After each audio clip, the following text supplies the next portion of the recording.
Above the town of Kalimbaka, on the northwestern edge of Greece's plain of Thessaly, giant rock formations reach nearly 400 m into the sky, like something out of a science fiction movie.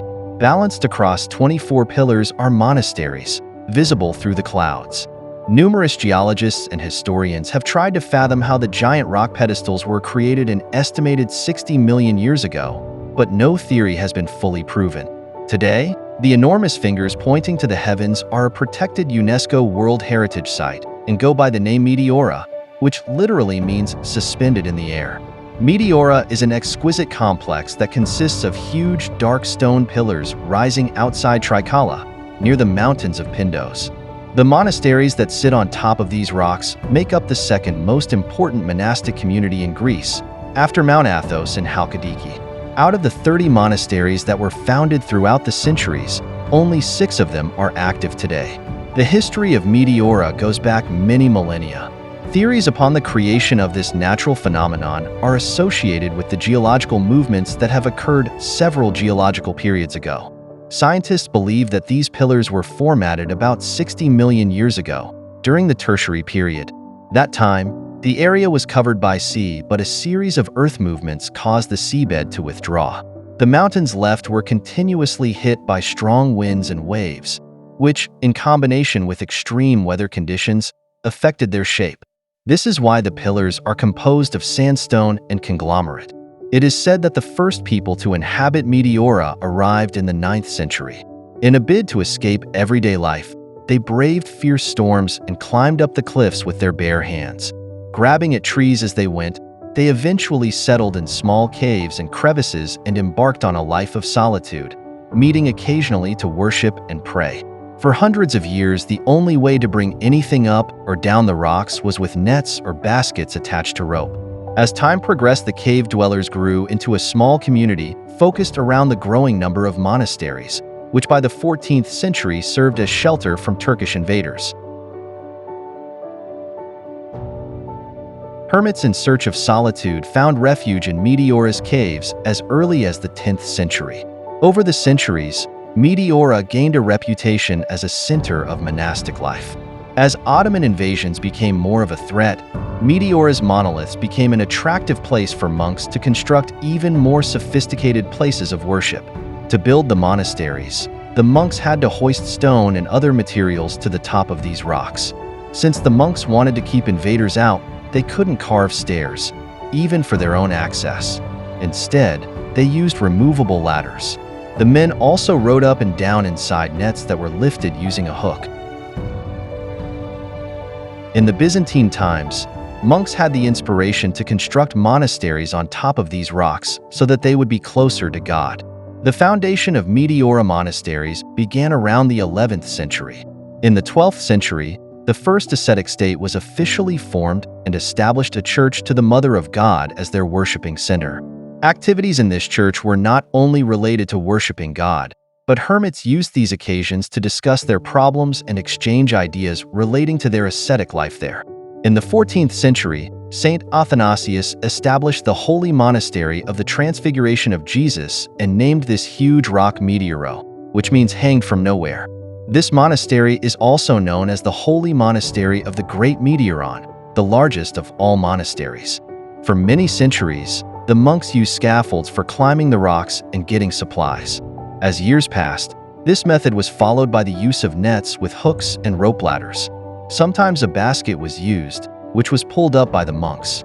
Wooden ladders of 40 meters long were also one of the essential tools for accessing the monasteries. Between the 15th and 17th century, Meteora was at its prime with the arrival of many monks from other monasteries or people who wanted to lead an ascetic life in this divine environment. By the 16th century, funding from near and far allowed for the monasteries to be built. This age of development wasn't to last, though. Eventually, a lack of finances, coupled with exposure to the elements, caused many of the monasteries to be abandoned. However, the prosperity of Meteora during that time started to fade away after the 17th century, mainly due to the raids of thieves and conquerors. These caused many monasteries to be abandoned or destroyed. It wasn't until the 20th century that Meteora's monasteries had a rebirth, partly in thanks to tourism. In 1988, UNESCO added the Meteora monasteries to its World Heritage List. In recent years, Meteora has become one of the most popular destinations on the Greek mainland. Currently, a small number of monks and nuns reside in 6 of the area's monasteries. These monasteries are open to the public. When you explore Meteora, you're also bound to see a handful of monasteries that are no longer inhabited. Some of the structures are restored, while others are in a ruined state. While each monastery has unique characteristics, one similarity is the presence of a Catholicon, or central church. All 6 monasteries also have extraordinary views of neighboring rock formations and monasteries. Holy Monastery, as the name suggests, it is the largest monastery built on the highest rock, the Great Meteoron. The monastery was constructed in approximately 1382 on a rock about 625 meters high, and you can reach it with a steep staircase consisting of 300 steps. At the monastery's entrance, you will see a cave chapel and an elevator built according to the conditions of that period used to transport people and materials. After reaching the monastery, whether you seek answers to thousands of questions like, how did they build these elevators? How did they transport so much material here? Or take hundreds of photographs or try to take in this enchanting view, it's up to you. Holy Monastery of Varlam. You reach Varlam Monastery, the second largest monastery with transportation less challenging than Great Meteoron, through 195 steps. In its museum, you can gather information about the monastery's construction stages. At the museum, you can also see the letter sent to Varlam by the Ottoman Emperor Suleiman the Magnificent in 1534. The monastery's inner beauty and magnificent frescoes will enchant you as much as their exteriors. St. Stephen's, Agios Stephanos. Compared to the 2 monasteries mentioned earlier, you will find the journey here quite easy. You won't even need to climb stairs to reach this site. Therefore, although it may not offer as impressive a view as the other 2, I believe looking at St. Stephen's from the outside is more captivating. This monastery, financially sponsored by the Byzantine Emperor Andronicus Palaiologos and considered a pilgrimage site since its construction, belongs to the nuns. The monastery, with an entrance covered in flowers, houses the skull of Saint Charalambos, believed to have miraculous healing powers. The interior of this war-damaged monastery has been renovated. After leaving St. Stephen's, you will encounter a large rocky area called the observation deck. Here, you may see people meditating or enjoying the sunset. Another similar spot is Sarapatra Rock, where you can witness another breathtaking sunset. The Monastery of the Holy Trinity, Agia Triada, has 14th century origins, but in the 20th century it achieved Hollywood renown. In 1981, it was featured in the James Bond movie, For Your Eyes Only. Supposedly, actor Roger Moore, as well as his stunt double, had to overcome a fear of heights in order to get the necessary shots of James Bond climbing and then tumbling off the cliff.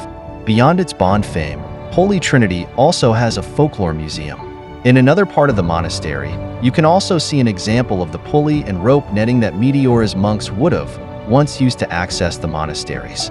As you peek over the edge to the ground far below, imagine what it would have been like riding up inside a net. Today, monks either use cable cars, elevators, or stairs carved in the 20th century to access Meteora's monasteries.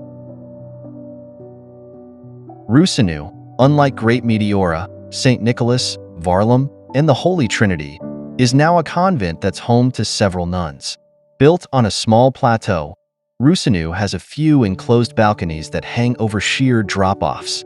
The construction you see today dates back to the 16th century, but it's believed that older structures existed here before that time. St. Nicholas Monastery, Agios Nikolaos Panazas, is located near the village of Kostraki, not far from some of Meteora's ruined monasteries. The structure was built on a narrow rock surface, which required that the monastery have multiple levels. Theophanes, an accomplished artist of Cretan origins, is believed to have painted the frescoes inside the church's interior. Meteora is a masterpiece where the unique touches of nature meet history. The monasteries perched on the summits of the massive cliffs reflect the mystery and beauty of this extraordinary landscape. Engaging in activities such as rock climbing, exploring historical paths, and rafting on the Pineios River in Meteora allows you to spend time in nature, creating a perfect day combined with local flavors. This unique destination will embrace you not only with history, but also with the enchantment of nature.